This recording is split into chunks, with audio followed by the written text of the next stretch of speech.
Bonjour à tous et bienvenue à ce nouveau numéro de Un jour, un événement. Nous sommes le mardi 20 décembre 2022 et les professionnels de la médecine traditionnelle africaine se regroupent à Douala pour parler de la place de la médecine africaine dans l'amélioration des conditions de santé des populations. La médecine traditionnelle africaine est toujours sollicitée par plusieurs personnes qui estiment quelle est l'essence même de nos traditions et la base de la médecine moderne. Nous en parlons avec le professeur Ouba Razakou. Bonjour. Bonjour, madame. Vous êtes le président de l'Association nationale des praticiens de santé au Cameroun. Effectivement, je suis le président de l'Association nationale des praticiens de santé du Cameroun. Alors, pour commencer d'entrée de jeu, dites-nous, qu'entend-on par médecine africaine? Merci beaucoup, madame Fleur, de m'avoir d'abord invité.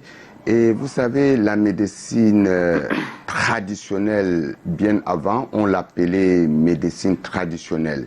Mais après beaucoup d'événements, beaucoup d'engagements durant ces 10 dernières années que notre association a combattu et a aidé les populations, notamment camerounaises et africaines, alors cette appellation est aujourd'hui appelée médecine africaine. Et la médecine africaine, c'est l'ensemble des sciences, n'est-ce pas, de guérison issues, n'est-ce pas, de nos traditions, de nos us et coutumes, transmises de génération en génération, oralement ou par écrit, qui permet, n'est-ce pas, de rétablir un état de déséquilibre sur le plan du bien-être physique, mental, social et même économique. Parce que la médecine traditionnelle va au-delà, n'est-ce pas, de simple guérison, mais nous allons, même sur le plan métaphysique, sur le plan, n'est-ce pas, des phénomènes extrasensoriels. Alors, quel est l'état de santé de cette médecine africaine aujourd'hui, au moment où on est en pleine modernisation? Non, l'état de la médecine africaine se porte merveilleusement très bien. Parce que vous savez, depuis 2020, lorsque son Excellence Paul Biya, le président de la République du Cameroun, face au Covid-19, a demandé, n'est-ce pas, aux praticiens de sortir un protocole endogène pour combattre cet ennemi commun qui est en train d'exterminer la race humaine.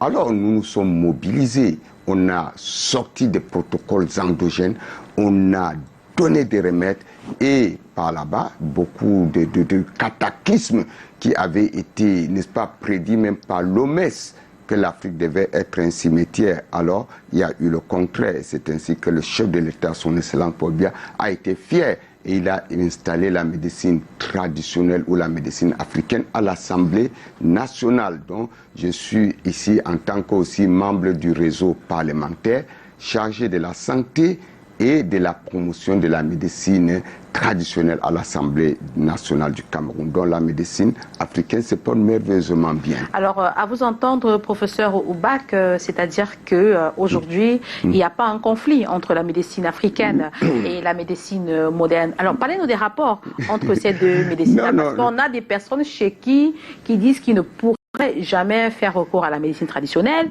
Pour eux, la médecine, le bon traitement ou le bon médecin, c'est le médecin moderne, les hôpitaux. Et on a aussi, d'un autre côté, ces personnes-là qui disent que non, pour eux, le meilleur médecin ou les meilleurs traitements proviennent de la médecine africaine traditionnelle. Alors, dites-nous. Non, vraiment, vous êtes une haute légume de la communication. Ce que vous dites là, c'est ce qui se passe. Parce qu'avant, nous avions été combattus par nos confrères de la médecine dite conventionnelle. Ils nous traitaient des noms de tous les oiseaux, les charlatans, les féticheurs, les marabouts, tout cela. Et même, mais lorsque Covid-19 est arrivé, alors ils ont été observateurs, malgré tous les plateaux techniques. Alors la médecine africaine a montré ses preuves. Et maintenant, avec la médecine conventionnelle, notre consoeur, nous travaillons en parfaite collaboration. Nous avions une collaboration intersectorielle parce que nous dépendons de même ministère de tutelle, le ministère de la Santé publique. Et quand nous parlons de la santé publique, c'est la santé du public, du monde, c'est-à-dire du public. Donc, nous préservons la vie au même titre que les médecins conventionnels et nous travaillons en synergie parce qu'il y a des examens de laboratoire où nous envoyons chez nos confrères de la médecine conventionnelle. Eux aussi, ils envoient certaines pathologies logiquement inexplicables par les sciences cartésiennes aux tradithérapeutes parce qu'il y a des phénomènes qui ne sont pas catalogués actuellement dans les registres scientifiques parce que la science est, comment on doit dire, est dynamique, elle n'est pas statique, donc tous les jours on cherche. Alors, quelle est la différence entre un naturopathe et un praticien? Parce que dans l'esprit des Camerounais au quartier, il y a toujours l'amalgame. On dit non, il traite qu'avec les feuilles, donc c'est un naturopathe, alors que le praticien utilise... Bref, expliquez un peu à nos téléspectateurs. Non, vraiment, c'est pour cette raison que je vous admire, parce que vous touchez les sensibilités des populations rurales et urbaines. Vous savez, lorsqu'on dit naturopathe, donc c'est quelqu'un qui a appris la naturopathie. Et la naturopathie, selon l'OMS, c'est un concept venant de l'Occident. Parce que maintenant, ici au Cameroun, vous allez ouvrir un cabinet de naturopathe, il vous faudra un diplôme de naturopathie.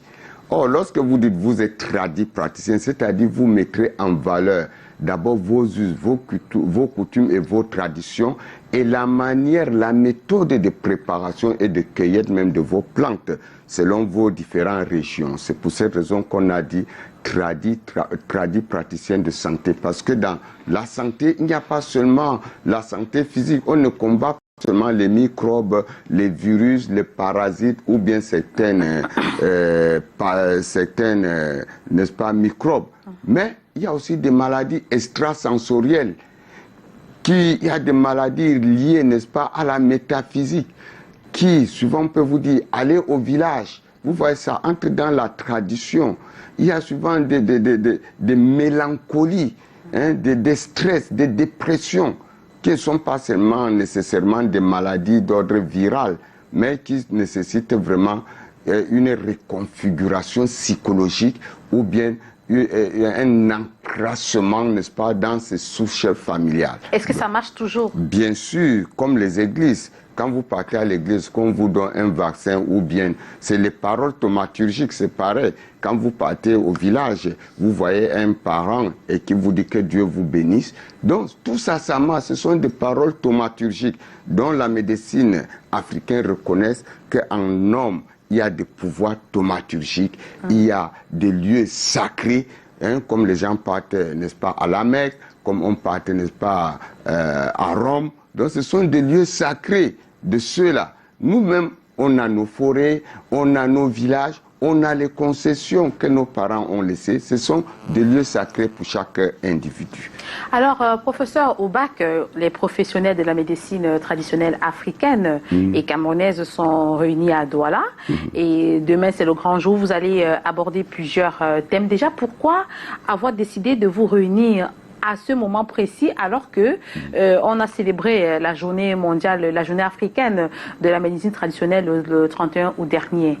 Merci beaucoup. Nous sommes réunis déjà parce que nous célébrons d'abord le 10e anniversaire de l'Association nationale des praticiens de santé.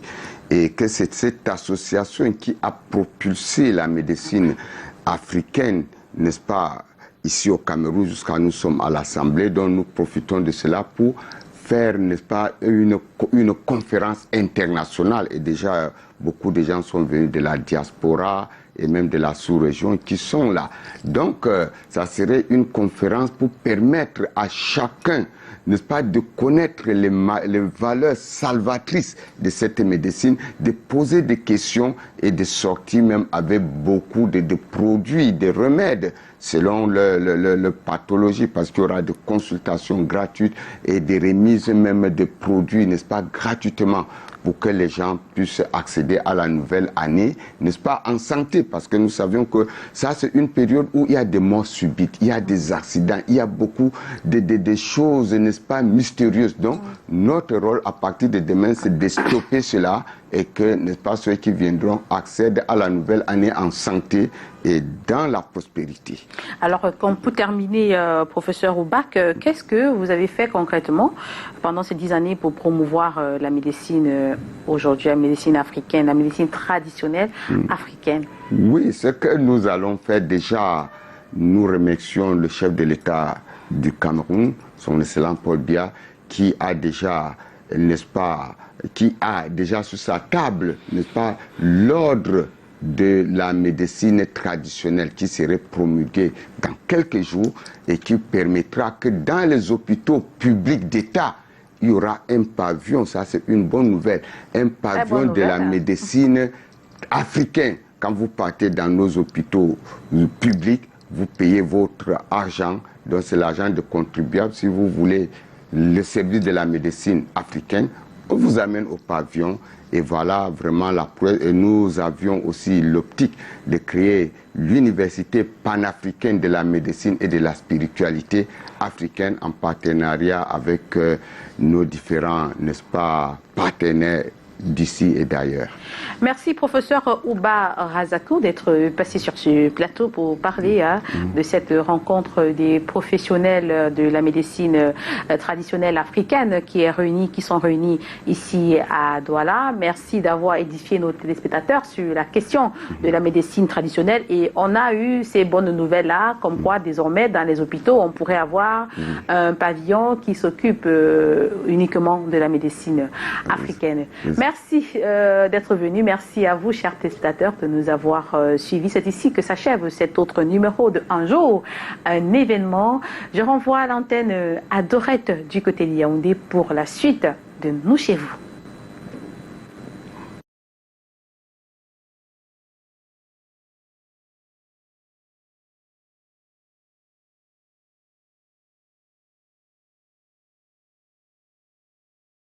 Merci beaucoup Mireille Flore Defofotso. On a beaucoup appris concernant la médecine traditionnelle.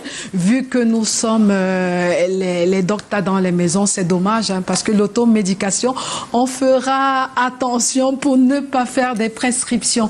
Merci beaucoup, c'était édifiant. On salue également ton invité. On espère que ça se passe bien à DLA du côté de Douala. On poursuit avec votre émission, notre émission, telle que vous nous regardez à l'instant, c'est nous et nous sommes chez vous avec les